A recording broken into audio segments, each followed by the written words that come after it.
There was one moment where they were in a car and she was talking about how she summons her car to her. Well, I feel like you need to summon a marriage counselor, okay? Because y'all something needs to happen here. This isn't right. It should not go like this. And I really hate it's playing out like this on television, but that's what y'all sign up for.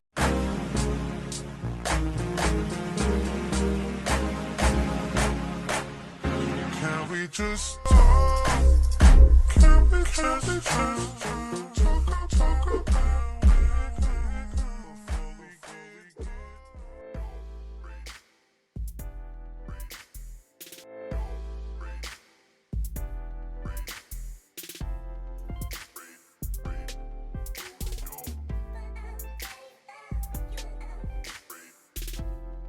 What's going on, everybody? Thank you for tuning in. It's your girl Nesha here back in the cup once again. Y'all read the title. You already know we're doing the review to Real Housewives of Atlanta. This is season 12, episode 8. The title of this one is Head Over Heels. Y'all know this one was dedicated to Miss Cynthia and Mike Hill. I'm so happy for Cynthia, y'all. I really am, because the girl was thirsty as hell. Now she is quenched, honey. But let's go ahead and jump into these highlights. Oh, you think so? Snatching that body back. You think so? What mama trying to do?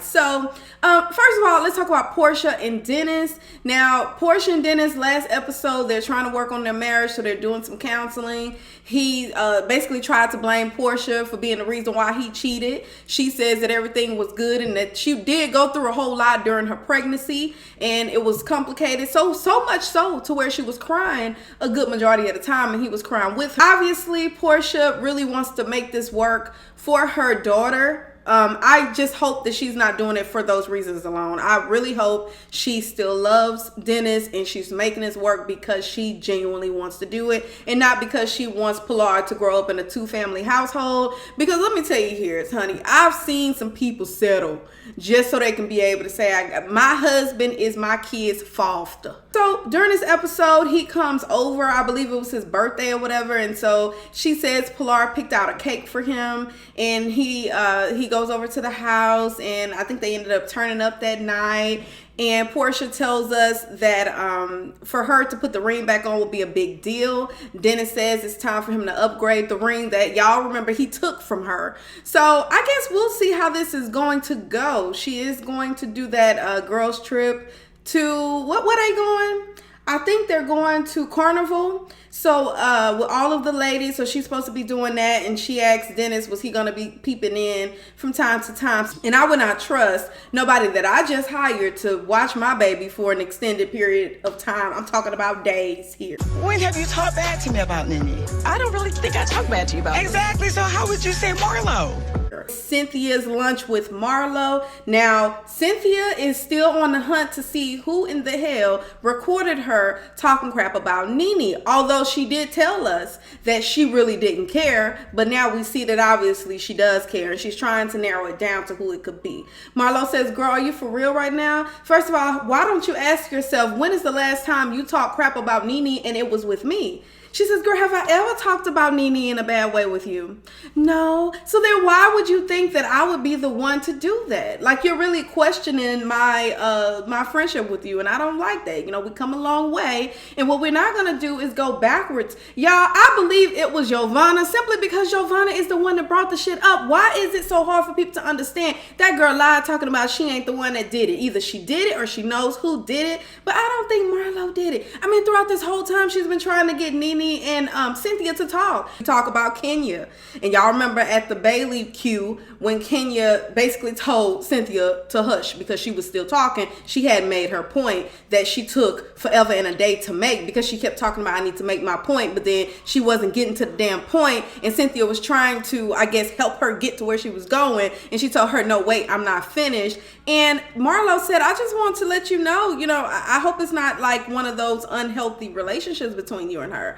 And she's like, yeah, no, me and Kenya, we have a very special relationship. She said, okay, so y'all sleeping with each other? Y'all gay? Like, what's up? And she's like, no, not like that. It's just that, it's something special. So I know she means well. You know how you talk to NeNe behind the scenes and we don't see you correct her? That's the same way it is with me and Kenya. Okay, Cynthia, I really don't think you be correcting her, but whatever. And then she said, girl, you don't have to worry about me and Kenya's relationship, so you can rest your wig on the end table comfortably and you don't got to worry about me. Don't try to talk to me like you just like, oh, you way more successful than me. Pace yourself. Next thing I want to talk about is Todd and Kandi. Now, first of all, I want to start this off by saying I do love their relationship. I feel like they bring a balance to each other. I don't know how it is behind the scenes, but as far as what we can see, they keep it together for the most part, okay? Now, I know some people feel like he's just using her and Kandi is the moneymaker and she's just taking care of him, but yo, I don't know. I mean, some people like that. Sometimes that works for people. Maybe she wants to be the money maker, the businesswoman, and he just gonna be the one that's standing there. I don't know. I wouldn't want that situation. It's not my ideal. But hell, I can't tell nobody else how they should live. Now, Kandi is a bit annoyed because she's like, look, we're putting money into all these businesses and we haven't really lifted anything else up off of the ground. And I don't want to go, because we potentially head into another recession. And I don't want to be caught up in that on the wrong side, okay? What I'm trying to do is think smart and take care of my money and make good decisions. But it seems like you just want to jump on every different business opportunity, and it's just not making sense as far as financially. He's like, what, we got something to be concerned about financially? No, but I'm just saying, if there is a recession, I would like to be prepared for that and not just wasting money. Okay, let's talk about the monies that we already have sold up in these businesses. What about this OLG spot that we're visiting here today? How much in renovations that we have to do? He said a couple hundred. That man, they put on the screen $300,000, okay? So then they talk about the breakfast spot that he's thinking about doing, or I don't know, maybe it's already in the works, okay? That's $60,000. Over to the new building that they just recently purchased, $600,000 in renovations, I believe, for that one. Y'all, that is a whole lot of money. And that ain't even including the trucking business and stuff like that. So I get why Kandi was annoyed, and she's a business person. She want to make the smart decisions, and she got a husband that's trying to go after things, and he's trying to build this generational wealth or whatever. And that's really good. She's just like, look, I just need you to be a little smart here. Will you marry me?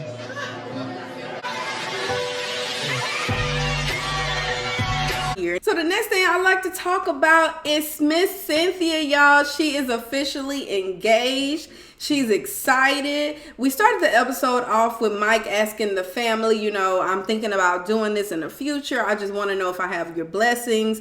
Of course, they said yes. Then we go over to his daughters, Noelle, Ashley, and Kayla, okay? And so they're going there to pick up the ring that he's already picked out, but I guess they're just with him, and then they have a conversation about how he feels about her, and he's excited. And then I think it was Kayla that said, yeah, I like her better than the other women, okay? And so that's really cool. Noelle gives some good words of inspiration and says that, you know what, when I get older, I wish to marry someone that's just like you.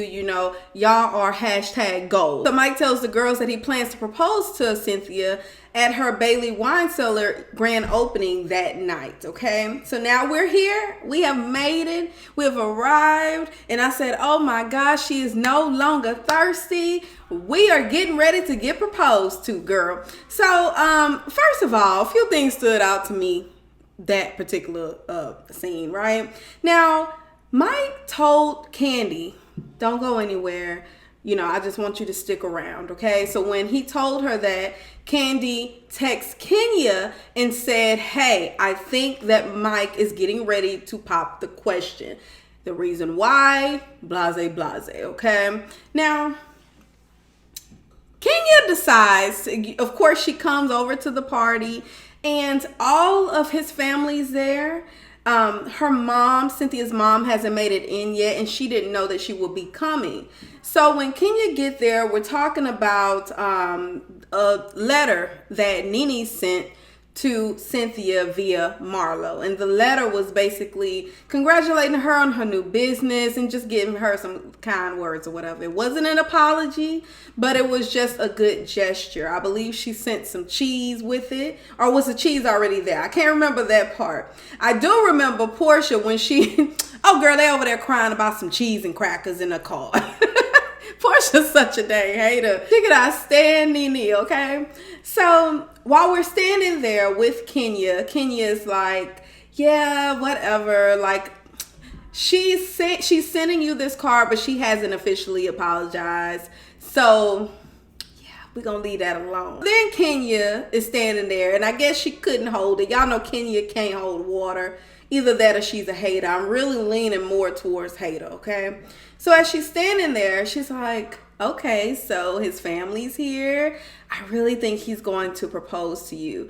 And then Cynthia's like, I don't think so. You know, he would have had my mom here. My mom isn't here. So I don't think he's going to propose. I mean, you think that's what he's going to do? She's like, yeah, I think he's going to do that. Now, Kandi's giving Kenya the stank face because I can't believe you would say something like, what is going on? So she pulls her over to the side and says, girl, I literally text you that and you come over here and tell her to ruin it for her. Why would you do that? Oh, I mean, you didn't say that I couldn't say anything. That's kind of common sense, Kenya. Why in the hell would you want to go ruin something like that? You freaking hater. Y'all, I really think she's hating because her relationship with Mark is literally on its last leg. And so now she wants to come for Cynthia and her happiness. Y'all remember last episode when Cynthia's over there trying to get the closet renovated for Mark because she said he was going to propose. She just didn't know when, right? She's like, but he doesn't even stay here. Like, why are you doing this? Which is something like a lot of people was asking. I mean, because she was real thirsty or whatnot. But it just seems like for Kenya, it's more like constantly reminding her, well, he ain't like really just here. So why are you doing all of this? I mean, it's good for us to say it. Hell, we don't know Cynthia and what's going on. But her and Kenya are more close. So you expect Kenya to just be rooting your girl on. Instead, she keeps calling her thirsty like the rest of us calling her thirsty, okay? So the last thing we're going to talk about is this triple date with Kenya, Cynthia, Mike. Okay. So the last thing we're going to talk about is this date. So the last thing we're going to talk about is this triple date with Kenya, Cynthia, Kandi. Okay. So the last thing we're going to talk about is this triple date with Kenya, Kandi, Cynthia, Mark, Mike, and Todd, okay? Now, this dinner was, it was okay. I mean, I guess for the most part, it was a bit weird because it just kind of highlighted the fact that Mark and Kenya are just not compatible. Like, I don't know what happened there, how or why they thought this would be a good idea to get married. Maybe it was just a good thing for both of them at that particular time, kind of like a business deal. But as far as like actually being in love and stuff like that, I just don't see that with them. And then when Kenya, she told us how he proposed, or he told us how he proposed, and she came to New York and or she went to New York. Came, like I'm in New York, right? So she went to New York, and I guess something, I don't know whether he was expecting her or she came early or whatever. He goes, get the ring, come and say you're officially or you're official now. And that was the way he proposed. Didn't get out on his knee or nothing. And that right there confirmed what I originally thought, that she was hating on Cynthia, right? Be your friends, to be the ones close to you. So then we start talking about the wedding day. He says, you know what? Yeah, I've just handed you the ring or whatever and told you it was official, but the wedding day, oh, I was very romantic on the wedding day. And she says, yeah, you know, I'd have to say you were romantic. It was one of the happiest days of my life. Probably would be second to Miss USA. So then he's sitting there looking like, really? And I'm just as shocked that she would say that. And I'm very curious to find out, well, where in the hell is Brooklyn on your, rankings of special days? I'm just shocked that that would still be number one. You've been married and you've had a baby since. We also talked about prenup, and he said that it would have been a done deal had she talked about prenup. We absolutely didn't talk about prenup because we wouldn't be here today. And Kandi said, yeah, it was almost, it almost ended my relationship with Todd when I brought up prenup, but I figure it's an insurance policy.